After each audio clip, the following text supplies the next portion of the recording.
You wake up every morning feeling like you're drowning in your own thoughts.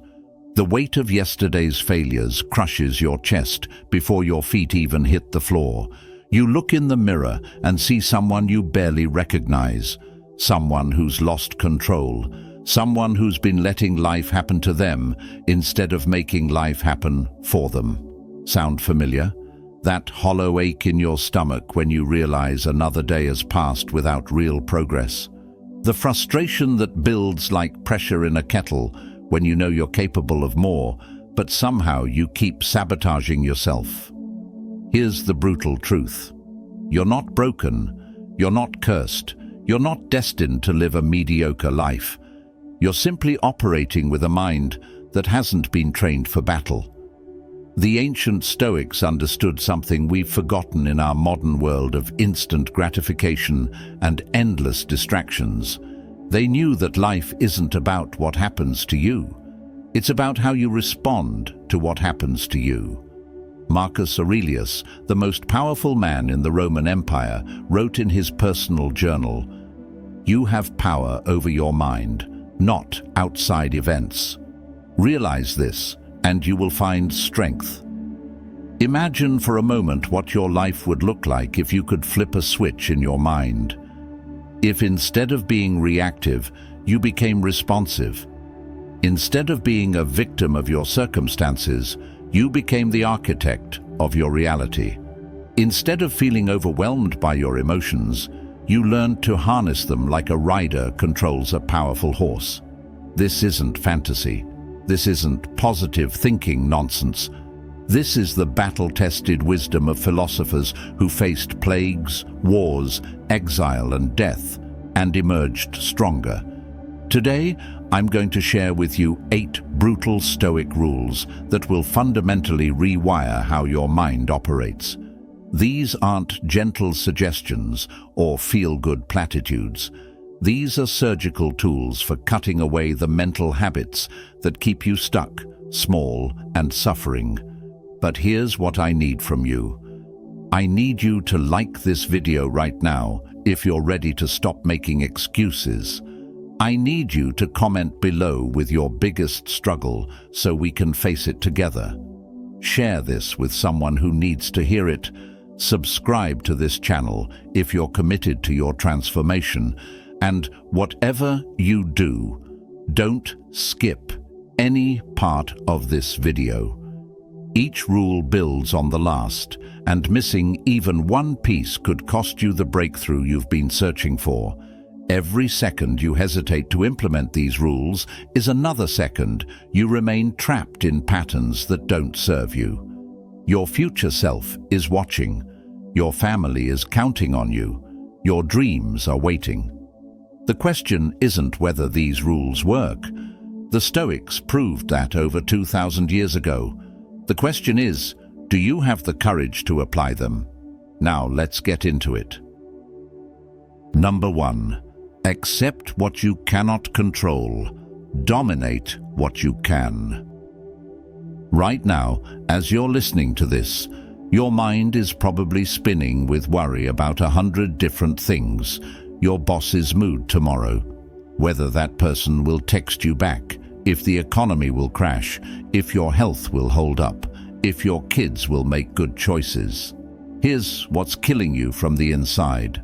You're hemorrhaging mental and emotional energy on things that are completely outside your sphere of influence. Epictetus, a slave who became one of history's greatest philosophers, taught the fundamental distinction that separates the strong from the weak. Some things are within our power, while others are not. This isn't philosophy, this is survival. Picture your mind as a smartphone battery. Every worry about uncontrollable circumstances drains your battery. Every moment spent anxious about other people's decisions depletes your power. Every second lost ruminating about the past or fearing the future leaves you with less energy for what actually matters. What can you control? Your thoughts, your actions, your responses, your effort, your preparation, your character, your habits, your focus. That's it. That's the list. What can't you control?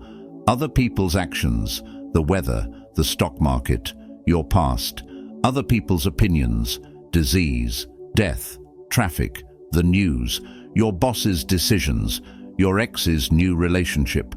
Here's the brutal exercise that will change your life. For the next 7 days, every time you catch yourself worried or angry, ask this question: is this within my control or outside my control?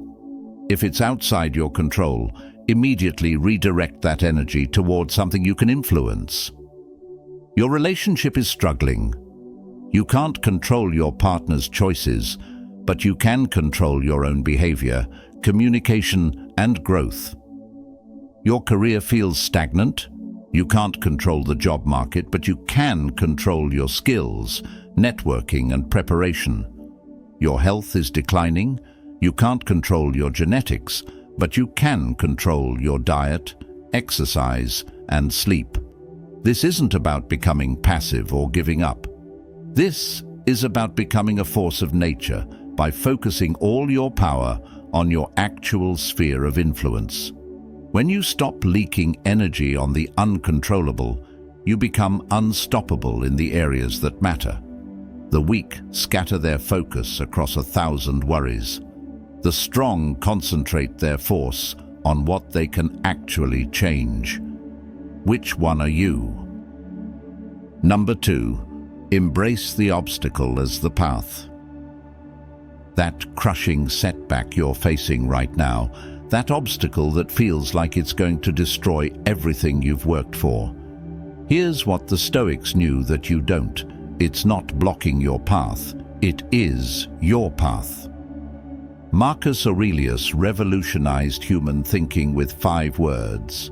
The impediment to action advances action. What stands in the way becomes the way. This isn't motivational speaking. This is the secret formula that turns victims into victors. Think about the last major challenge that nearly broke you. Maybe it was losing a job that felt like your identity. Perhaps it was a relationship that ended and left you feeling worthless. Maybe it was a health scare that made you question everything.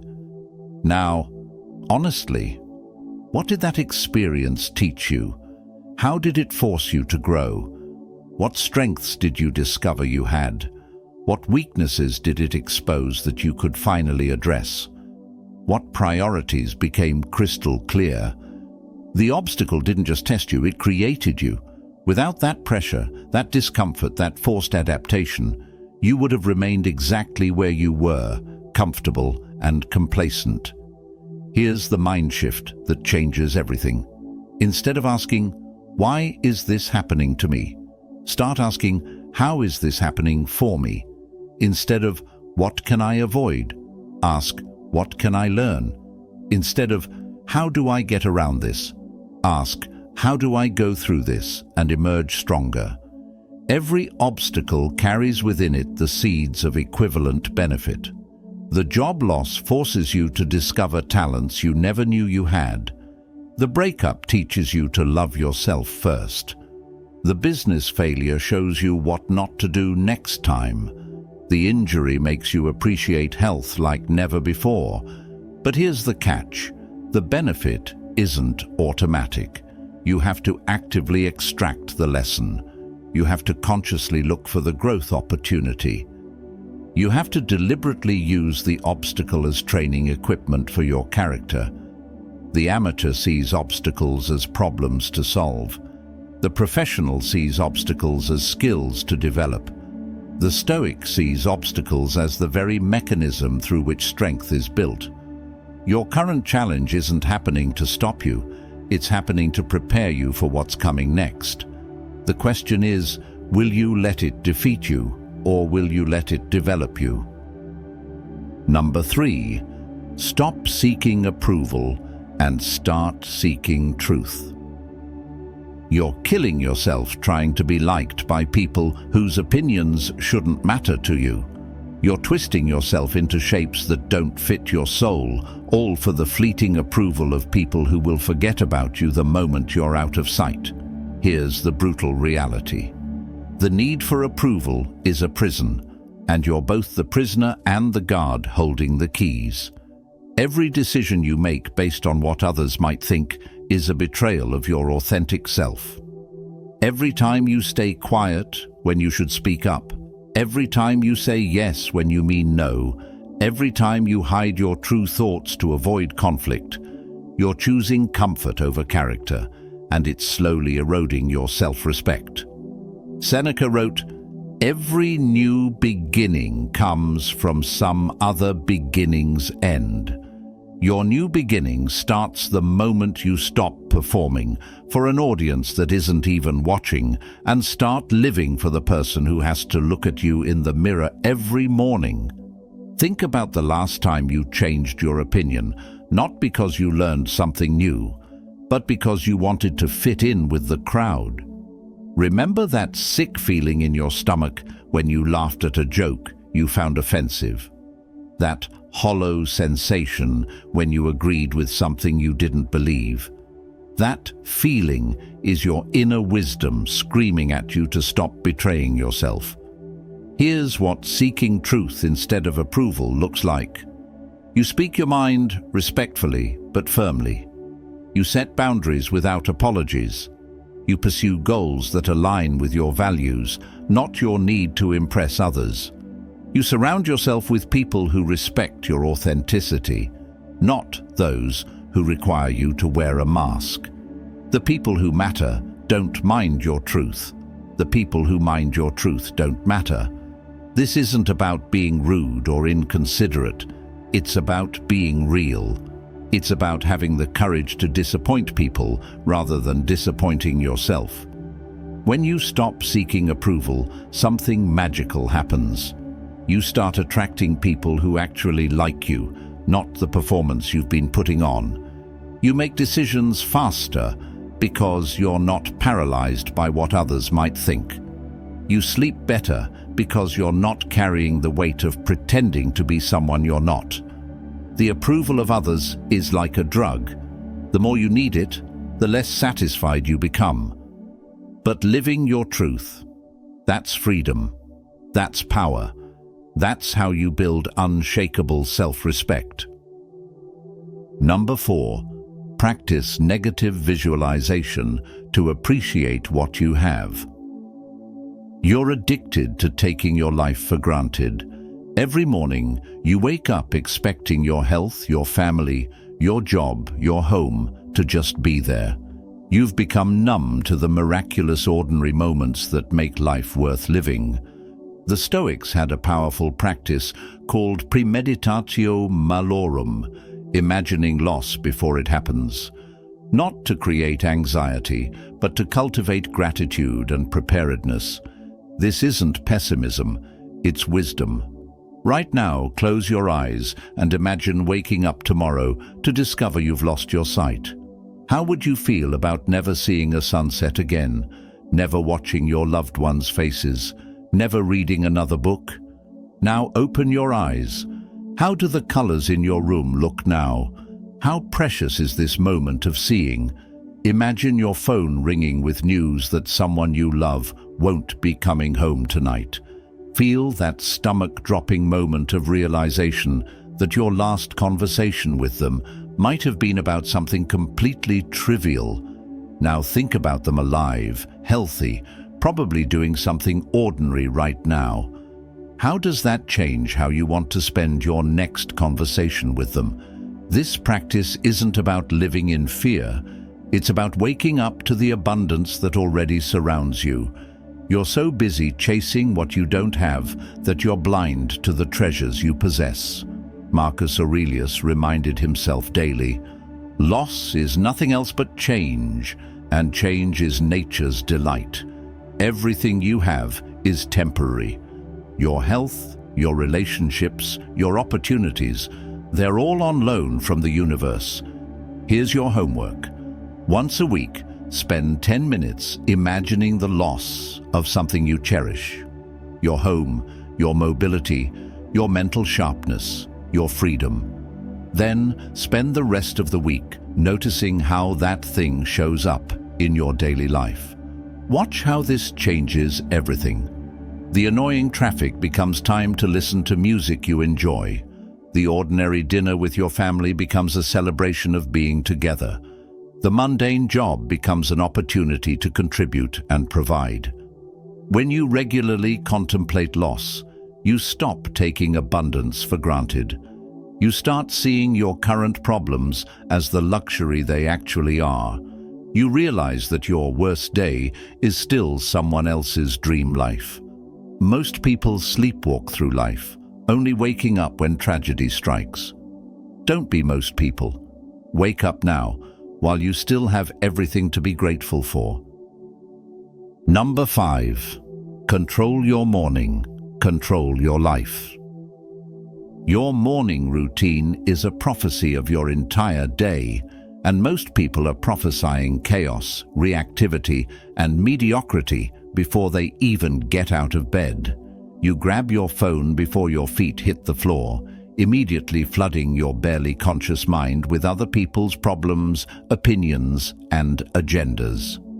You scroll through news designed to trigger your anxiety, social media engineered to make you feel inadequate, and messages that instantly put you in reactive mode. By 7 a.m., you've already surrendered control of your mental state to forces completely outside your influence. You've programmed your brain for distraction, comparison, and overwhelm. Then you wonder why you feel anxious and scattered all day. Marcus Aurelius began each day by writing to himself. When you wake up in the morning, tell yourself, the people I deal with today will be meddling, ungrateful, arrogant, dishonest, jealous, and surly. Not to be negative, but to be prepared and centered. Your morning is sacred time. It's the only time of day when your mind is truly yours before the world makes its demands. What you do with that time determines whether you spend your day as a reactor or a creator. Here's what a Stoic morning looks like. You wake up and immediately take control. No phone for the first hour. You begin with gratitude. 3 things you appreciate about your life right now. You remind yourself of your core values and how you want to show up in the world today. You visualize yourself handling challenges with grace and wisdom. You move your body, even if it's just stretching for 5 minutes. You feed your mind something nourishing, philosophy, poetry, or educational content that elevates your thinking. You set clear intentions for the day ahead, not just tasks, but how you want to be while completing those tasks. This isn't about becoming a morning person or following someone else's elaborate routine. This is about claiming sovereignty over the first hour of your consciousness before the world tries to claim it for you. The person who controls their morning controls their mind. The person who controls their mind controls their responses. The person who controls their responses controls their life. Your evening self will thank your morning self for setting the tone of strength, clarity, and intention. Your future self will thank you for refusing to start another day in reactive mode. Number 6. Memento mori. Remember you will die. You live like you have forever, and it's making you waste the precious time you actually have. You postpone important conversations, delay pursuing your dreams, and spend years on things that don't matter because somewhere deep down, you believe you're immortal. You're not. Memento mori. Remember you will die. This isn't morbid. This is the most liberating truth you'll ever embrace. Death isn't your enemy. Meaninglessness is. Death isn't what you should fear. Living a life you don't recognize as your own is. Right now, someone is taking their last breath. Someone is having their final conversation with a loved one without knowing it. Someone is experiencing their last sunset, their last laugh, their last moment of good health. That someone, eventually, is you. How does this change how you want to spend today? When you truly internalize that this day might be your last healthy day, your last day with clear thinking, your last day to tell someone you love them, how does that shift your priorities? Marcus Aurelius wrote, "It is not death that a man should fear, but never beginning to live." You've been sleepwalking through your one precious life, treating it like a rough draft when it's actually the final copy. Here's the brutal question that will reshape your existence. If you knew you had exactly 1 year left to live, what would you stop doing immediately? What would you start doing tomorrow? Who would you forgive? What risks would you finally take? What truths would you finally speak? Now here's the real question. Why aren't you living that way now? You don't need a terminal diagnosis to live with urgency. You don't need a near-death experience to appreciate life. You just need to remember that every day is borrowed time. Every moment is a gift you didn't earn and can't guarantee you'll receive again. Death gives life meaning. Scarcity creates value. The fact that your time is limited is exactly what makes it precious.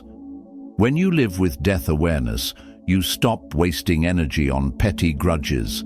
You stop putting off important goals. You stop taking your relationships for granted. This isn't about becoming anxious about death. It's about becoming intentional about life. It's about living each day with the weight and wonder of knowing it's part of a finite collection. Your gravestone won't list your regrets, but your life will be defined by them if you don't act on this truth now. Number 7. Become comfortable with discomfort. You're addicted to comfort, and it's killing your potential.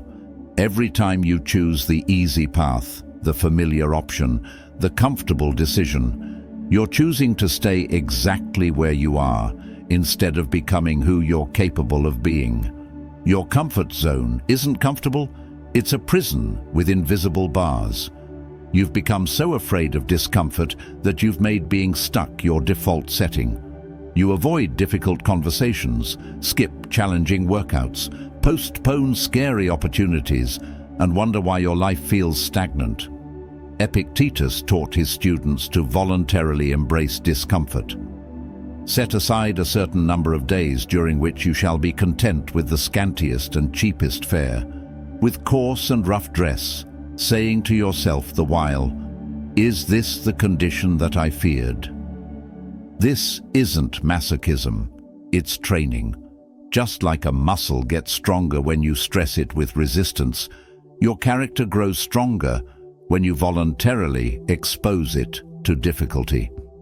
Here's what most people don't understand. Discomfort is temporary, but regret is permanent. The pain of discipline weighs ounces. The pain of regret weighs tons.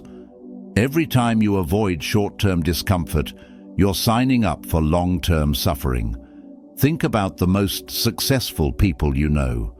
What did they have to become comfortable with that others avoid? Public speaking while terrified, working while others slept, being criticized for pursuing their vision, failing repeatedly while learning, saying no to good opportunities to say yes to great ones. Your homework is radical. Deliberately seek discomfort every single day. Take cold showers to build mental toughness. Have that difficult conversation you've been avoiding. Do the workout that scares you. Apply for the job that feels beyond your qualifications. Start the project that might fail. When you train yourself to be comfortable with discomfort, magic happens. Anxiety becomes excitement. Challenges become adventures. Obstacles become opportunities to prove what you're made of. You stop running from difficulty and start running toward growth. The person you want to become lives on the other side of the comfort you're clinging to. The relationship you want, the career you dream of, the confidence you crave, the respect you desire. They're all waiting for you in the land of voluntary discomfort. Everyone wants to be strong, but nobody wants to lift heavy weights. Everyone wants to be fearless, but nobody wants to face their fears. Everyone wants extraordinary results while doing ordinary things.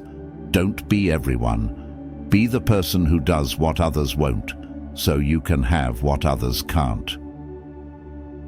Number 8. Practice emotional aikido. Turn attacks into advantages. Someone just insulted you, criticized your work, questioned your judgment, attacked your character. Your first instinct is to fight back, defend yourself, prove them wrong. This reaction is exactly what keeps you trapped in other people's emotional games. The Stoics mastered what I call emotional aikido, the art of using an attacker's energy against them while remaining centered and strong. Instead of meeting aggression with aggression, you transform their attack into your advantage. Marcus Aurelius faced constant political attacks, military threats, and personal betrayals. His response? The best revenge is not to be like your enemy. When someone attacks you, they're revealing their own weakness, not exposing yours. Here's the mindset shift that changes everything. Every insult is information.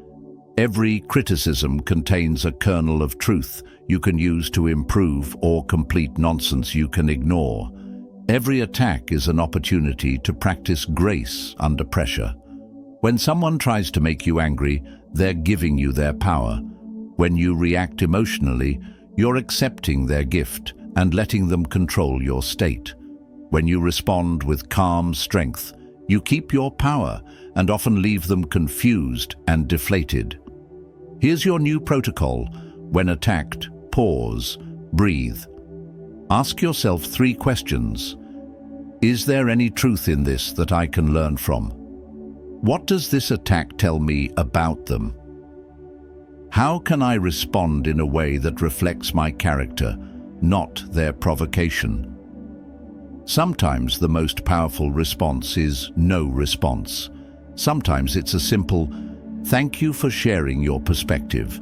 Sometimes it's addressing the valid point while ignoring the emotional venom. Watch what happens when you stop being reactive. People lose interest in attacking someone who doesn't give them the dramatic response they're seeking.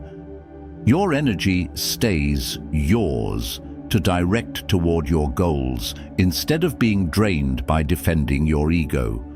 The amateur takes every bait, fights every battle, defends against every slight. The professional picks their battles strategically and stays focused on what matters.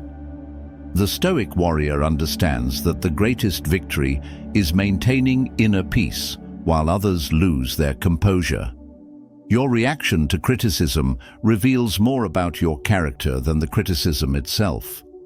When you master emotional aikido, you become unshakable, not because nothing can hurt you, but because you've learned to transform hurt into wisdom, attacks into opportunities, and challenges into character. People will remember how you handled their worst, not how you celebrated their best. You now have the 8 brutal rules that separate those who merely survive from those who truly thrive. These aren't gentle suggestions. They're powerful tools for mental transformation that have been tested by over 2 millennia of human experience. But here's the truth that nobody wants to tell you. Knowledge without action is worthless. You can memorize every Stoic quote, understand every principle, and still remain exactly where you started if you don't implement these rules in your daily life. Your transformation begins the moment you close this video. Not tomorrow, not next week, not when you feel ready, right now. Start with one rule, master it for 30 days, then add another. These principles will compound in your life like interest in a bank account, slowly at first, then dramatically over time. The person you were when you started this video is not the same person watching this conclusion. You now have the blueprint for mental freedom, emotional strength, and unshakable inner peace. Remember, you are not a victim of your circumstances. You are not at the mercy of your emotions. You are not powerless against life's challenges. You have everything you need to fix your mind and fix your life. The only question remaining is, will you use these tools, or will you let them gather dust while you remain stuck? Your future self is counting on the decision you make right now. Don't let them down. If this video transformed your perspective, like it to help others find this message. Comment below with which rule hit you the hardest. Share this with someone who needs to hear it, and subscribe for more life-changing content. The Stoic path isn't easy, but it's the only path to true freedom. Walk it with courage.